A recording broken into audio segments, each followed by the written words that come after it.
In the movie, The Imitation Game, the main character, mathematician Alan Turing, develops a machine that decodes encrypted German messages. In World War II, the Germans used these Enigma codes to communicate battle positions and strategy against the Allied forces. Turing invented a machine that was able to decipher the Enigma. As excited as Turing and his team were with the output of the newfound capability, the invention presented an ethical dilemma for Turing and his team. Based on the movie, if they shared the decoded information, the Germans would know that Enigma had been figured out and would change course. Thus, the chances of ending the war would have been throttled. Even though soldiers and assets could have been saved and protected, Turing decided to share limited information with the Allies to keep the discovery secret. The war eventually ended, and Turing and his invention are ultimately credited for helping to end World War II. Turing's machine, I contend, is an early example of artificial intelligence, or AI, which provided benefits while raising ethical and moral concerns with the advent of that technology. I ask rhetorically to you, was Turing right?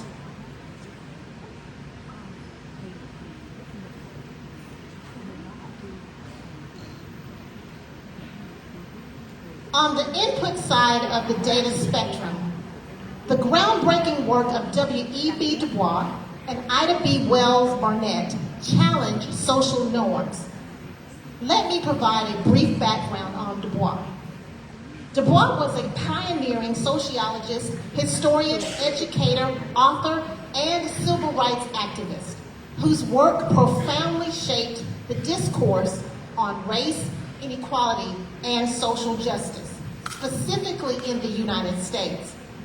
Known for his intellectual rigor and activism, his seminal work, The Souls of Black Folks, in 1903, is widely regarded as a cornerstone of Black American literature. He later became the first Black American to receive a PhD from Harvard University in 1895.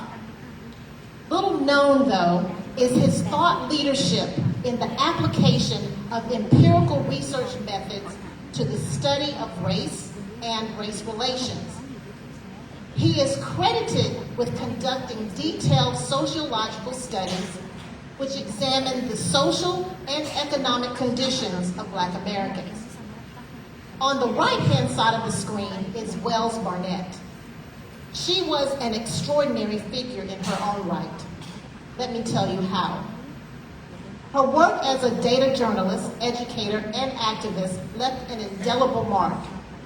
Born into slavery, Wells Barnett rose to prominence as an advocate against lynching, segregation, and disenfranchisement.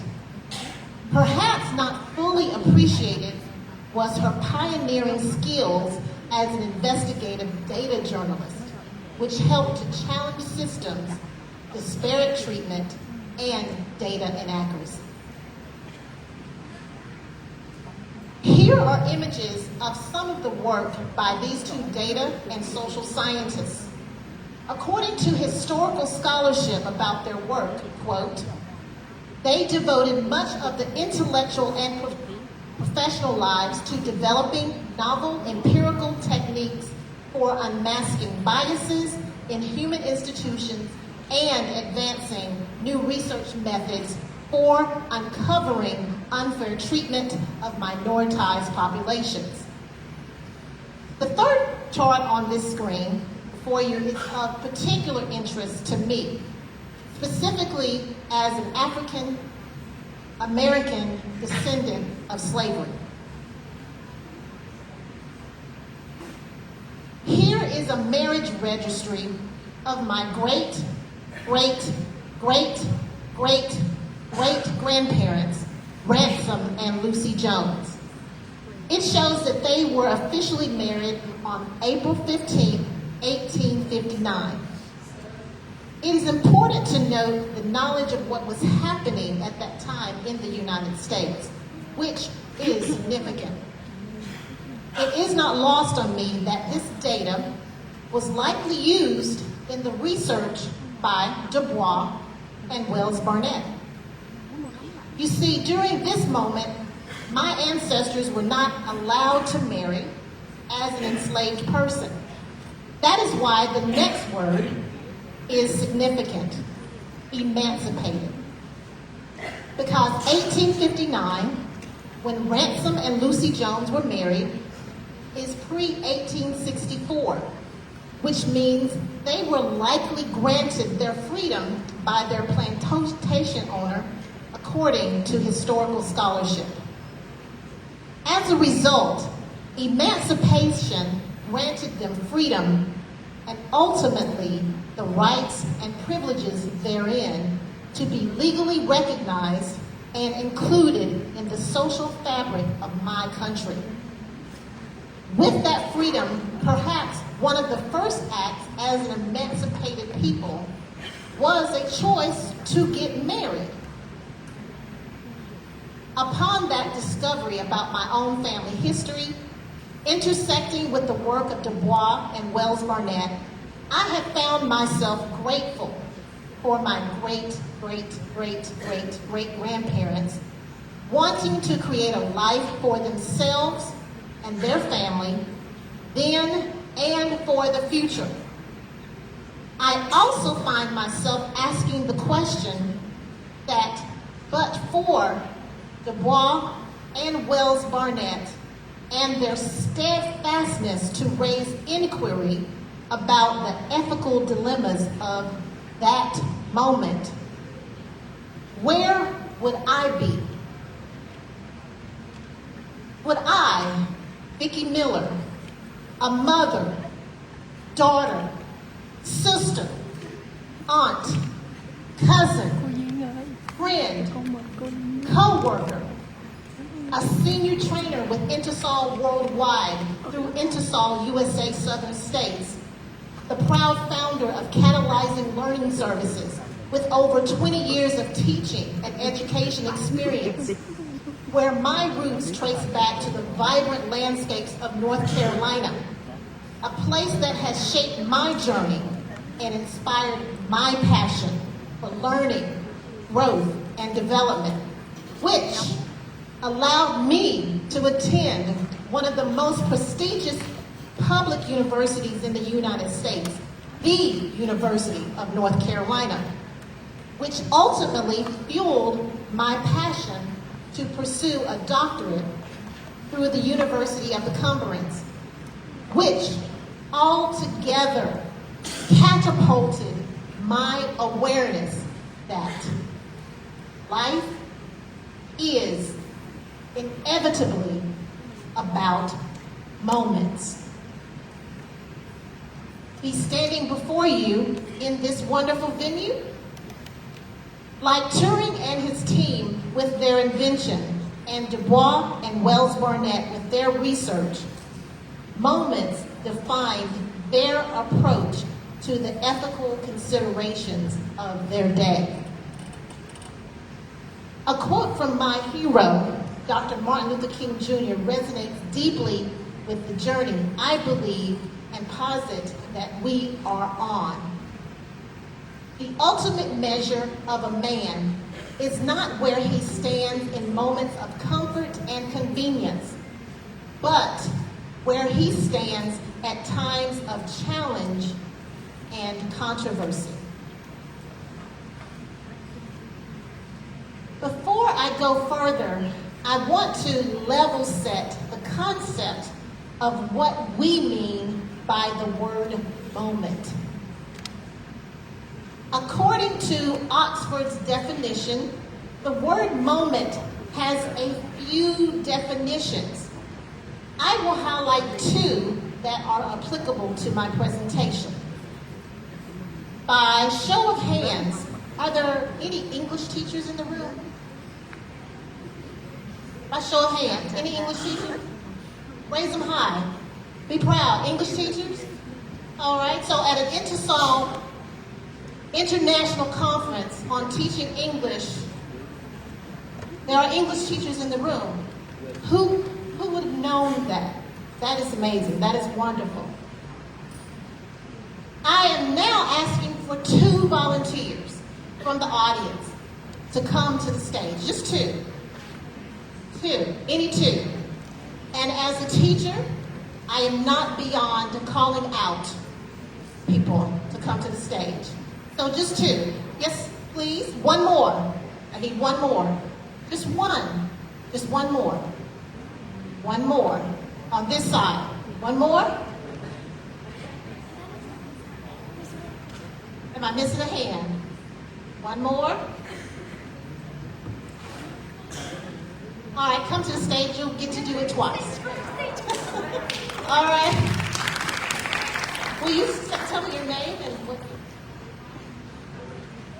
Hello, everybody. My name is Ha, and I am an English teacher at some language centers in Ho Chi Minh City.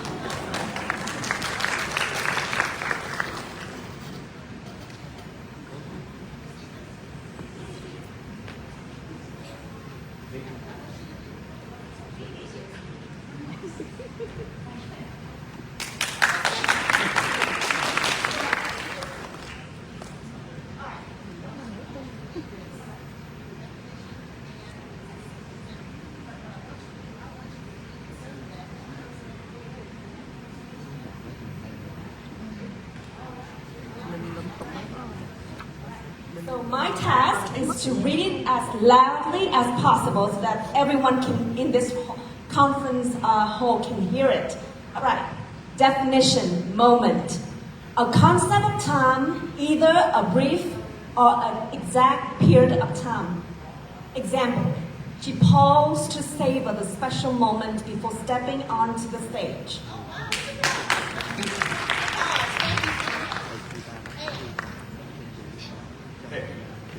Okay, so hi, my name is Thomas, and I'm from the HEW English Center. Okay, I'll do the thing. Moment, a concept of importance or significance. That fleeting moment held immense significance for the future of the project.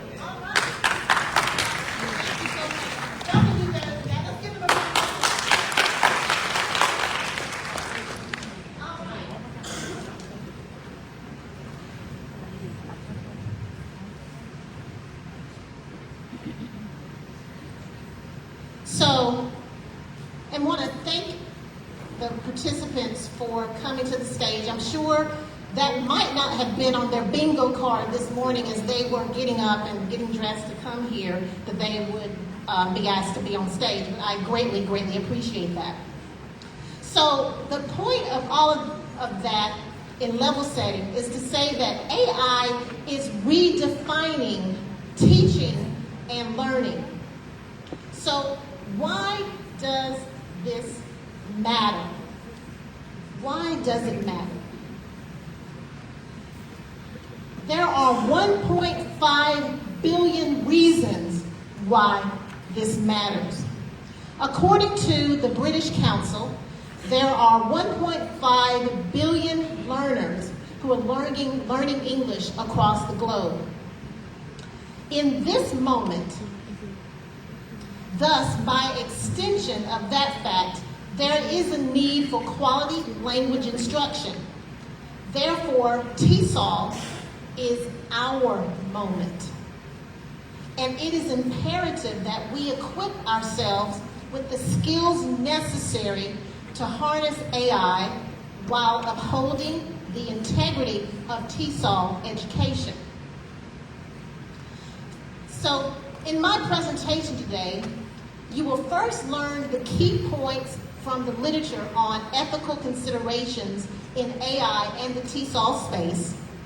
Second, you will hear about suggestions for potentially addressing these ethical concerns. And third, You will learn about areas of further potential research and exploration on AI and language education. So I want to now share just a word about my methodology. I conducted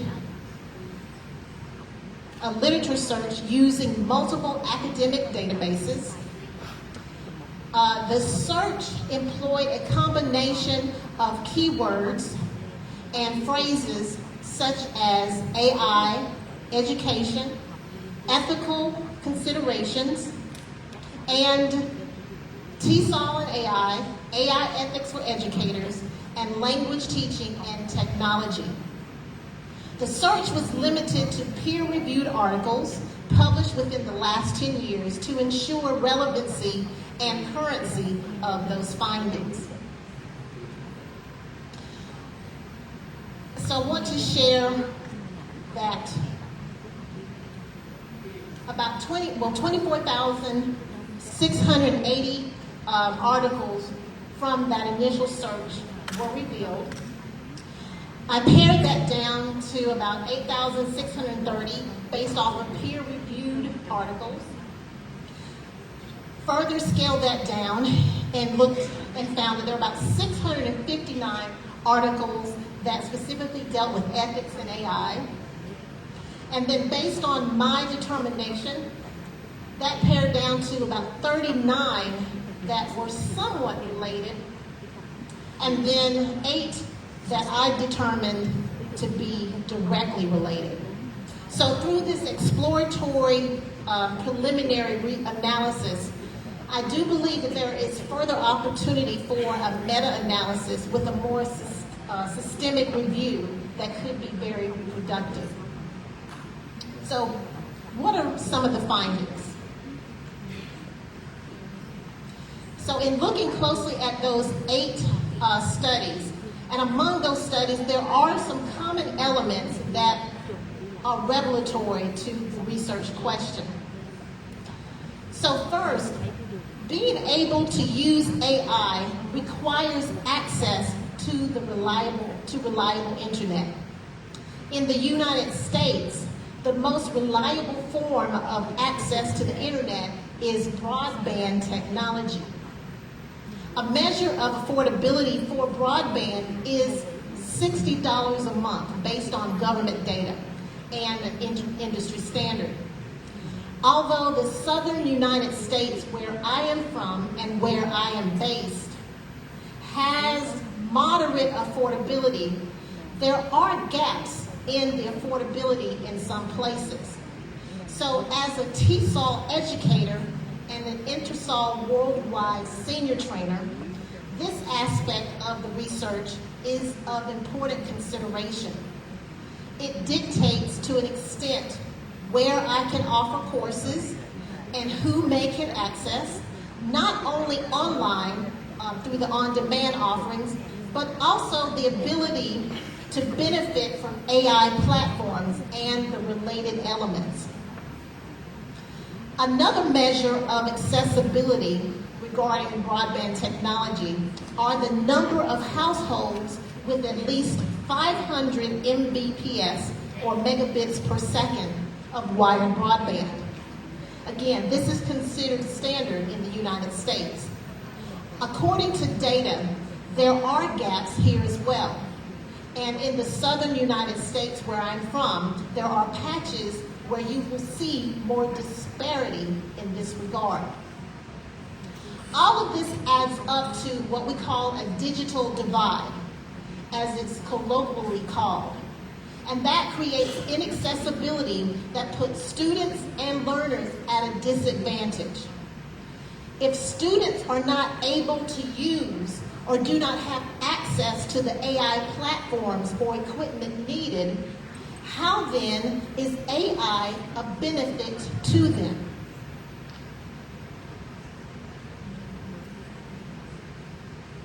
The research also points to a second area, algorithmic bias. which is another critical ethical challenge in the deployment of AI for educational purposes.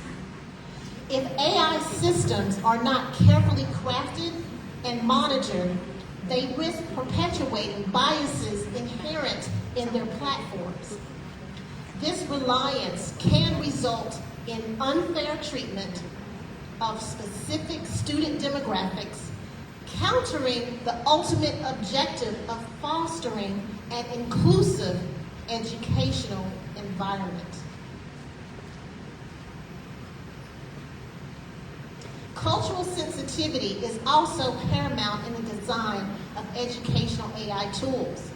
Developers must ensure that these tools are attuned to the diverse cultural context of learners, minimizing the risk of misrepresentation or misunderstanding of complex linguistic and cultural nuances. So, what are the ways to potentially address these ethical issues raised? For access concerns, it is important as educators and researchers to be aware of the impact of the digital divide that may exist in some communities. For algorithmic bias and cultural sensitivity, it is critical to also be aware of these issues. The intersection of human cognition has led to a fascinating paradox. While algorithms are often criticized for perpetuating bias, they also serve as tools for revealing and correcting human bias. A growing body of research highlights that people tend to perceive more of their biases in algorithms than in their own decisions. This phenomenon, rooted in cognitive psychology and motivated reasoning, has significant implications for the development and ethical use of AI systems. The report behind this perception, the role of algorithms in bias detection and correction, and the broader societal implications of these findings. Through, for example, the Wells-Dubois Protocol, which is a groundbreaking framework designed to mitigate the biases in machine learning and promote algorithmic fairness across various research and application domains. So, what are areas of further research and exploration? One potential area of exploration is how can algorithm auditing be applied to mitigate bias in TESOL AI systems? Algorithm auditing is a systematic process for evaluating AI systems to identify and address biases.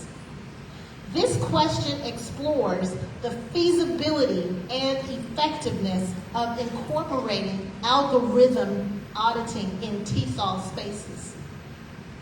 A second potential area is how does algorithmic bias manifest in AI-powered TESOL platforms? This question seeks to identify specific instances and patterns of bias in AI tools used in TESOL. For example, are certain linguistic or cultural groups disproportionately disadvantaged by AI-driven technologies and platforms?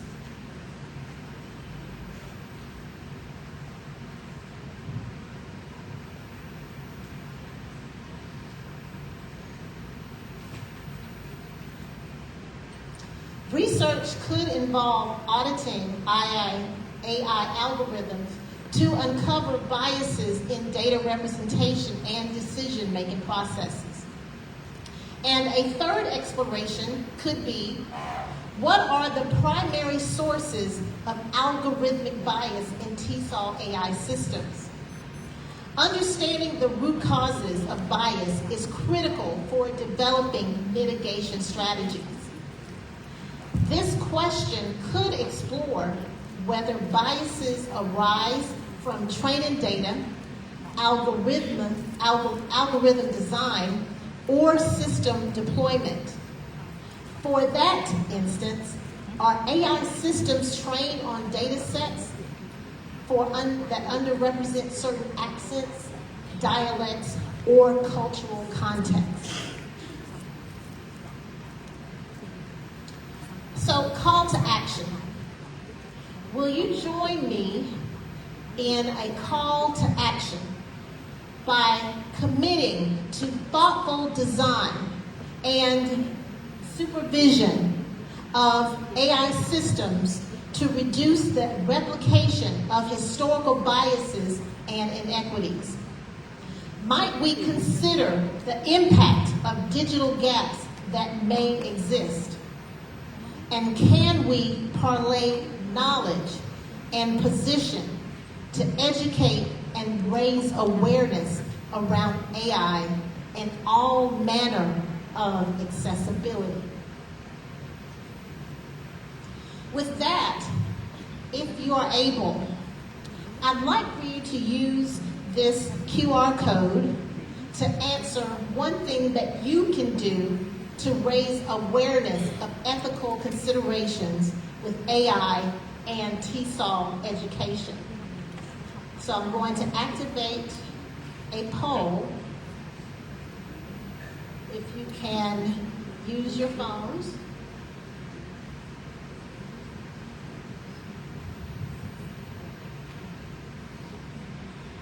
And you may be able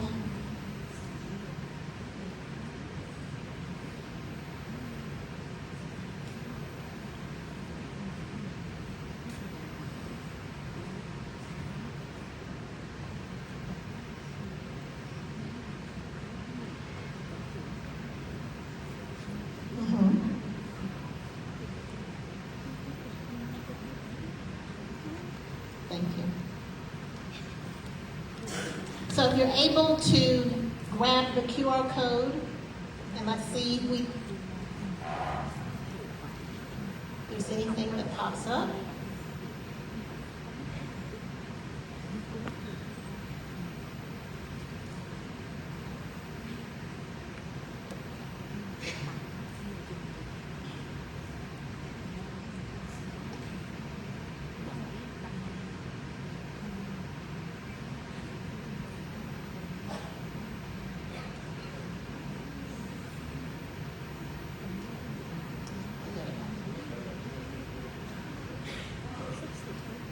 There you go.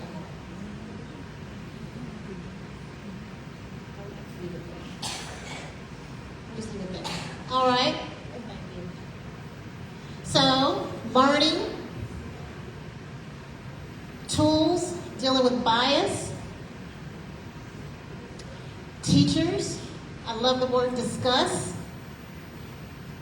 workshops, anything else, being responsible, and privacy, anything else?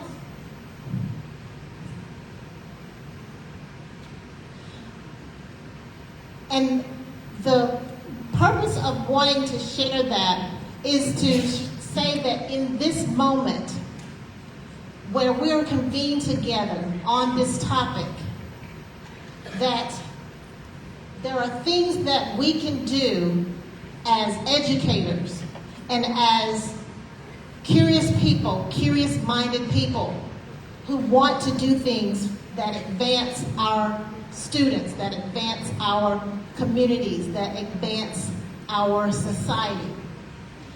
That as we raise our understanding and awareness around this tool, that we do have the ability to make a difference. So environments is coming up as one key thing, a big thing that we can do. So thank you for participating in that.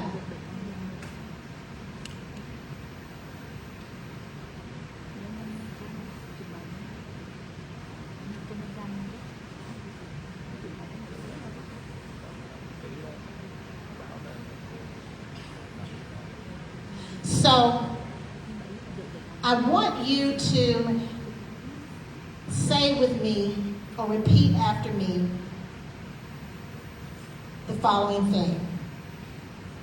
So will you do that with me? All right. The ultimate measure of a man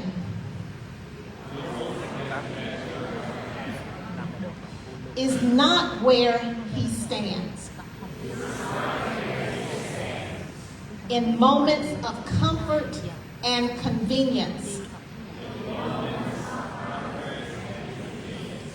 but where he stands, I hear you, at times of challenge and controversy. That was good. That wasn't great. I need you to stand on your feet. I need you to stand on your feet. Please stand on your feet.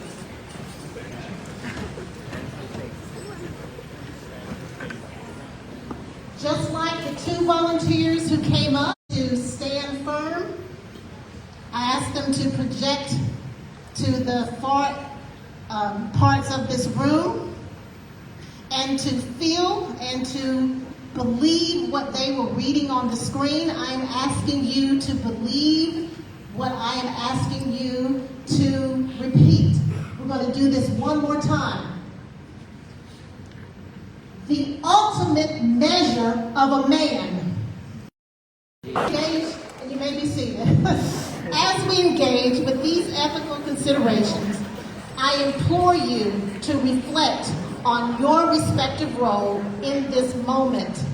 How can we collectively ensure that AI serves as a positive force in the lives of our students? Just as those who came before us in their moment, together in this moment, in our moment, let us run toward a future where AI technology and education intersect to uplift and empower every learner. I am Vickie Miller. It has been my pleasure to be with you today. Gamon.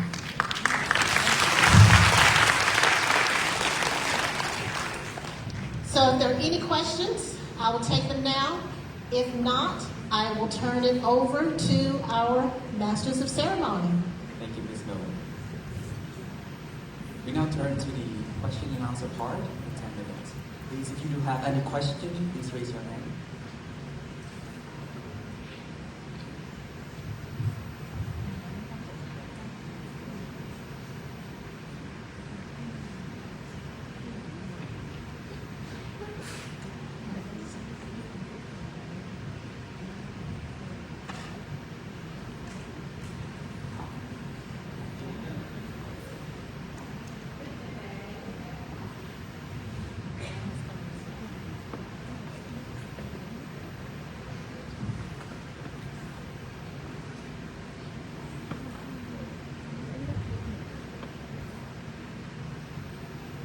Hello. Thank you so much for an engaging presentation, Dr. Vickie Miller. Not yet. Okay. I'm an emergent. My question is, could you share your ideas or suggestion about how the ethical consideration when assess the student language ability that make them quite fair in the classroom? Thank you for that question. Based on my research, which is, again, preliminary, it is revealing that, and as has been discussed here today, that there are various technologies, chat, GTP, machine learning is developing to be a very, in the United States, is becoming an even more engaging tool and tool used by education. As I think was mentioned in El Salvador, in the United States, public school systems in particular receive funding from the government to provide different types of equipment for teachers and teacher training. There is budget for that as well. So taking advantage of those opportunities to make it more common, particularly in the earlier ages, earlier grades.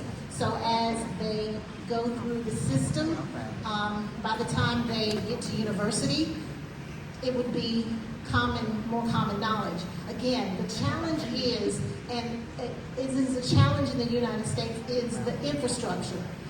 Making sure that not only, I talked about it here in terms of accessibility, more the infrastructure and the equipment, but there's all manner of accessibility. Accessibility not only in the equipment, but also the ability for people to access the information and the content. So there's also another swath of research that could be done to make that even better.